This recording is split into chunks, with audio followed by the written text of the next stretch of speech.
Hello guys, welcome back to my channel. Today I'm going to be teaching you how to take care of your lips using baking soda.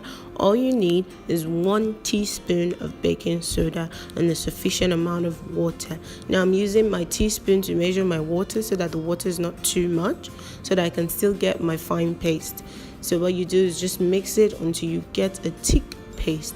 Then after that, you apply it on your lips and you leave it for about 1 to 2 minutes.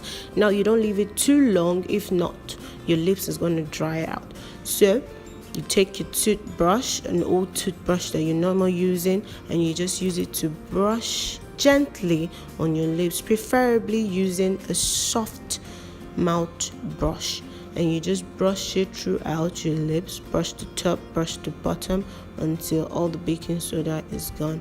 And the next thing you do is wash it off and you apply your lip balm, any lip balm of your choice, just to keep your lips moisturized.